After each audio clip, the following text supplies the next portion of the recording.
fans, this is Joe from Boro Fan TV, and this is the preview for the upcoming game on Boxing Day, Sunday the 26th of December, with a 3 p.m. kick-off as the Boro take on Nottingham Forest in the Scarbet Championship at the Riverside Stadium.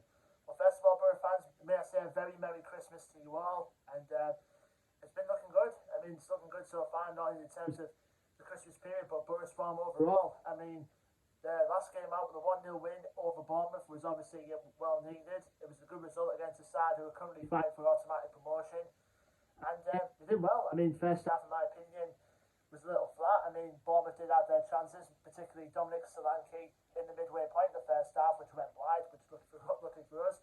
But the second half, it was a whole different ball game. I think Chris Wilder's team talk in half time did the trick. You know, we looked at a completely different team. We looked well going forward.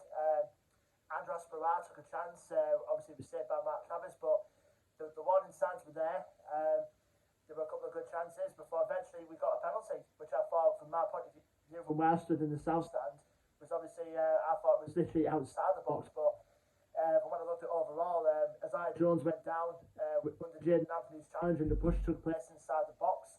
And it was a penalty, which Andros Barra gladly dispatched to make it 1-0 to Boro, and then it could have been more towards the end of the game. I mean, we just dominated throughout the second half pretty much.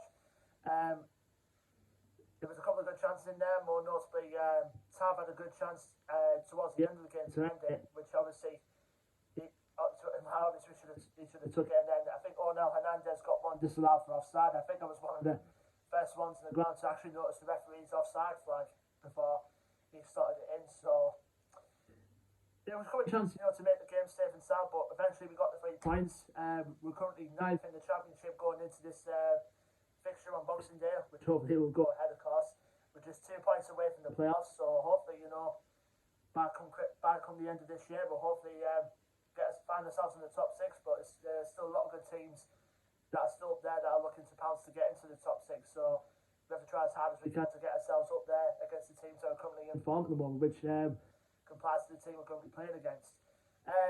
Obviously, it was good to see Neil Taylor make his Boro debut in the Bournemouth game. Obviously, I literally thought at the time, the man he replaced in Mark Bowler, I thought Bowler had COVID, but it turns out, when we found out today, in fact, as a recording, he actually got injured in training. He injured his knee in training, and it's been reported now that Mark Bowler's going to be out of action now for a good 2 months. So it's going to be a big loss, but luckily we've got a decent replacement in there in Neil Taylor, who had a very solid debut against Bournemouth, and he was only on the deal, I think, till mid-January, but when I looked at the reports this morning, particularly from the Evening Gazette, I think we're going to exercise the option to extend that deal until the end of the season, which is obviously very good to hear. Obviously, Neil Taylor, experienced Welsh international, had a really tough time recently at Aston Villa when he got released from his contract. He had a couple of injuries here and there, but he's an experienced player, particularly at this level as well, and he obviously has experience at a high level as well, obviously playing in the Premier League, and he played in the Euro 2016 tournament for Wales as well, so Neil Taylor's a good key figure to have in our side going into this season. Hopefully see where it goes from there. Apart from that, the squad's fully alright. Obviously, no positive COVID tests from our camp, which I know about, apart from obviously a couple of the players that have been in the coaching staff that's recently tested positive, but no major anything in terms of trying to get anything in the game bespoke. I think there's been a lot of postponements already in the Boxing Day fixtures, not only in the Championship but in the Premier League and other places, etc., where games have been postponed due to COVID reasons. Now we're going to our opponents, Nottingham Forest, who obviously was one of the couple of teams in the Championship which I do personally respect and admire through the perseverance and obviously their history. Obviously, when we played them last time, they were a completely different team. They were pretty down in the dumps the last time we played them, which I will get to in a bit. Which ended up giving Chris Hughton the boot, and they've got a replacement in since then, in Steve Cooper, and he's completely changed them completely. They're in a team of good form, especially away from home. They're currently a couple of places above Boro in the table at the moment, in 7th going into this game.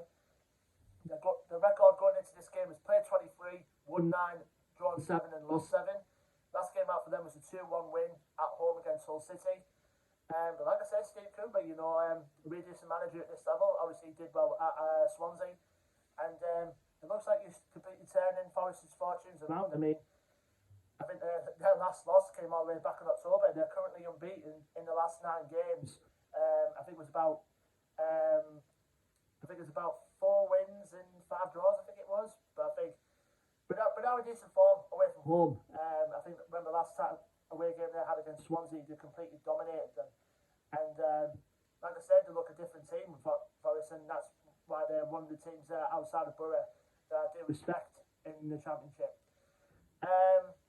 As far as players to watch out for, one of them being Brennan Johnson, who's obviously been in tremendous form for them. He was on loan at Lincoln City last season, which he did well for them, and he's obviously had a place in the Forest first team. I think his dad played for the club as well, David Johnson. So it's really good. I think he's going to be one of them players that's going to be destined for the Premier League in the future. I think is Brennan Johnson. Other players as well that watch out for, Lewis Craven, who can absolutely become a menace in the box. Give him the chance any day. Philip Zingarnagle, who's on loan from Watford. I think those 3 up front, Johnson, Graben and Zingarnagle, can cause a major threat for our defence coming up on Boxing Day. But there's some players in there as well. You've got James Garner, the central midfielder, who's on loan from Manchester United. And you also got the likes of Joe Worrell at the back as well, who's a good solid defender. And Bryce Sandberg, who I think, from my opinion, is one of the underrated goalkeepers in this league.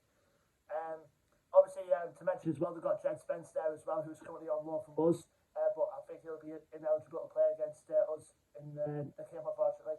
And I've got other good players on the bench as well, like João Carvalho, for instance, who's from when I went to the City Ground a couple of years ago. He's been an absolute menace. So, like I say, Forest are looking at a decent team. I think they're, along with us, they're going to be up there challenging for the playoff places, I think, come around about April, May time. Now, last time, like I said, Forest were a different team compared to the last time we played them back in September. Obviously, they were under Chris Hughton at the time. I think that ended up being his last game in charge of Forest, as Boro came out with a 2-0 win at the City Ground, with 2 of the first Boro goals from Andras Barra and Onel Hernandez. Like I said, all the meetings we had against Forest in the past have always been tight affairs. I think when I read on FotMob, in the past 21 meetings, we've won 8. Forest have won 7, and the other 6 have been draws. So games against Forest always do tend to be tight affairs, but you know, with the Festive chain, hopefully, you know, a packed out Riverside. Last time I checked, I think we only got like 3,500 tickets left to sell, and Forest are bringing a decent away following as well. I think they sold just over 2,500 to bring down to the Riverside on Boxing Day. So it should be a great atmosphere and a good festive period, and obviously, you know, it's our final home game of 2021. Just sign out the year with a bang, basically, obviously, before we go into the actual last game of 2021. Anyway, leave me your thoughts and predictions in the comment section below. Boro fans, don't forget to like, share and subscribe as always.